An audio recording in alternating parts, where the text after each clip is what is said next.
What? Outside? Woo!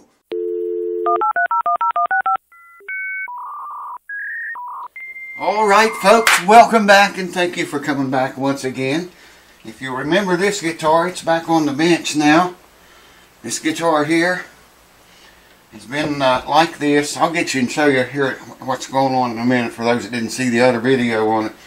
It's been 3 or 4 days now, okay? And I'll show you how I got it clamped up here. I come in here every day, one time a day, and tweak that adjusting head bolt on the truss rod. About 1/8 of a turn each day. So the truss rod is quite a bit tighter now than it already was. It was already tight as hell, if you all remember. Well, it's tight now. It is really tight now, and it should hold back bow. You remember what we needed back bow?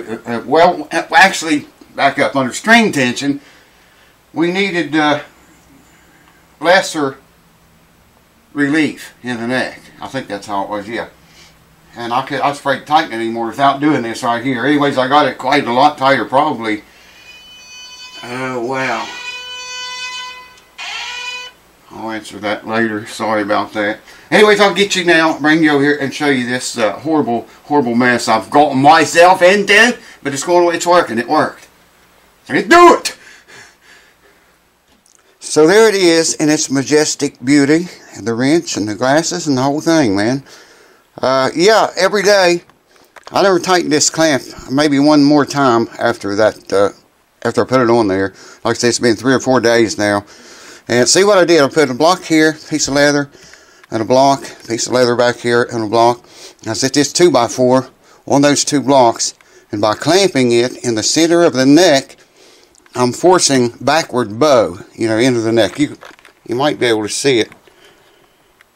I don't have my glasses on right now. I can't see the camera, but I can actually, when I get down there and look at that, I can see back bow in the neck. So I'm going to take it all apart now, and we're going to see if it keeps that back bow. Or mainly what we're shooting for is to have lesser neck relief under string tension. So let's find out. Alright. Oh, so ever gently. I want to take this loose and remove that. And then we're going to remove the blocks and the leather. Blocks and the leather. Let's just see real quick here. Oh yeah. Yeah, it's got back bow in it. I can rock the straight edge on it, man. Rock the straight edge on the whole thing. But what we want to know is, I won't keep you all here while I'm stringing it up, tuning it up and stuff. So, wow, I can't see, man. Put on the shades so I can see a little bit better with them. It's awful to get old, man. You guys know it. I know some of you do. Your hands don't work right. My mom told me one time, she said, boy, when you get old, she said, you can't think like you used to. You can't even talk like you used to.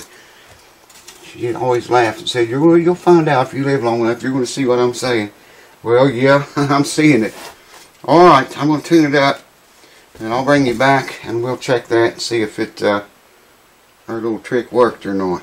I'm pretty sure it did. Alright, under string tension, let's measure the neck relief first and then I'll come back and check that nut action again. I forget what it was. I think it was pretty close to right. I got 11 out here already. Now before, if I noted all the way down here on the last fret, 19th, I've seen a guitar with 19 frets on it before. Well, I gotta get up here where I can see, man. My old eyes are shot. And we want to see that just slide in there. Look at that. Check that out, man. I pulled the string off the neck. That is as perfect 11 as you could get. Now, normally on electric guitars, I like to set mine at even 10. And I like my acoustics around 12. But with these big strings on here, they're, what I tell you, what, 52? 10 to 52s, yeah. You know, and big strings need a little bit more room to move, man. Now if I note up here, we got a horrendous ski jump back here. It's really bad. If I note anywhere up here above the ski jump, it's going to be less. Yeah, see there's raising the string up. But because this guitar is cut out down here and you can play it down here, I'm going to come all the way back here and set it to that. And there it is, man. A perfect 11. Alright, this, let me get another tool here. It's a little easier to handle, not so huge.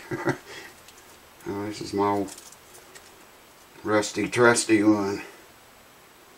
I'm going to get a 10 and an 8. Got 18 thousandths right here. I remember now. It's a little more than 18.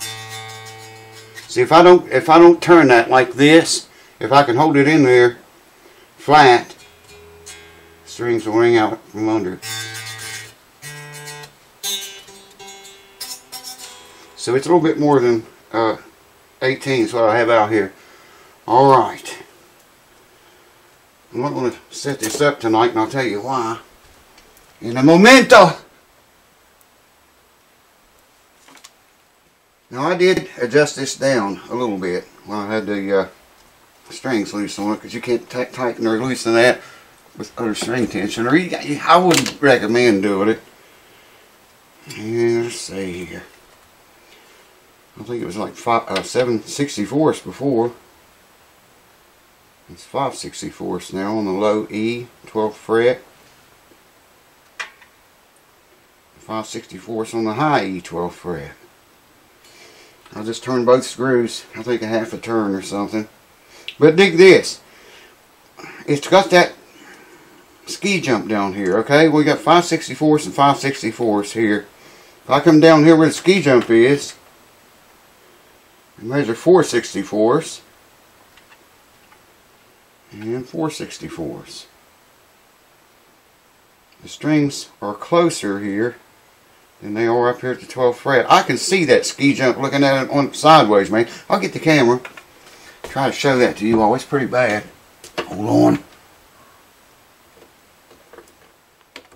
I don't know how's the best way to show you, but you can see the relief in the neck. You can see the relief in the neck. I'll show you, give you a little bit of perspective here. And then you can see the strings get closer to the fretboard at the very end of it.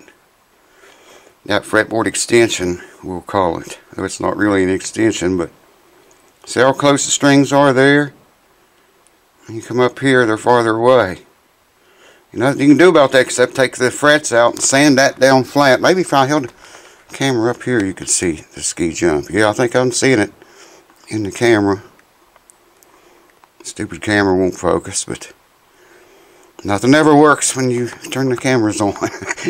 Seems that way.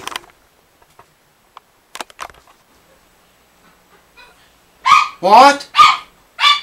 Outside? Woo! Now, I'm not going to set this guitar up on this video, and I'll tell you why. How many are you familiar? How many of you are familiar with what they call the buzz fighting tuning? I think that's how they pronounce it. F-E-I-T-E-N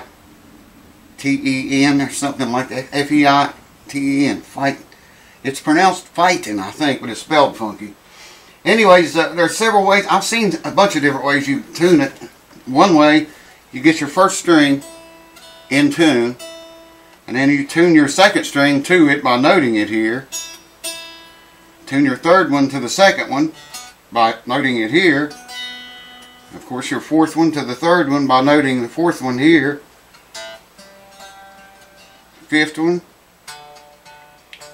Then on the sixth string, you hit that harmonic and tune that with your first string. That's one way I've seen it displayed to do it.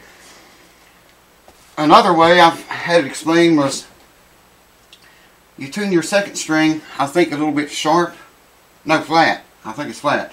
I'll have to look this up and make sure, because I've never set a guitar up for that. I just tune your second string 70 cents flat, I think, and the third string 70 cents sharp to achieve that. And I want to set this guitar up for that, so I'm not going to get into setup tonight. because, you know, I don't want to get into with that. And I want to play it a little bit and make sure this ski jump down here is not making frets buzz and rattle and all kind of weird, crazy weirdness happen. That's about as low right there as I told you, the Action 564. So this is about as low as you're going to get it. If I go any lower than that, I don't think it buzzes right now.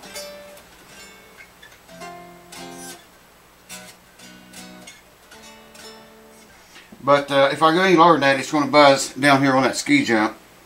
But the chord's really nice. It's easy. It feels like it's going to be easy to play. Next video, we'll set it up and plug it up and play it and do all that. But truss rod cover back on it. The cover goes over the back here. Do all that. We'll do all that in the next video. Set it up and listen to it. So thanks for watching. Cheers to you. Keep your hands clean, folks. You know what they say. Wow, I can't believe what's happening to our world. Unbelievable. And I hope it's not affecting you, but I know it is. It's affecting everybody on this planet. But anyways, do the best you can, man. Keep your hands clean and stay healthy. Stay safe. And I'll see you next time.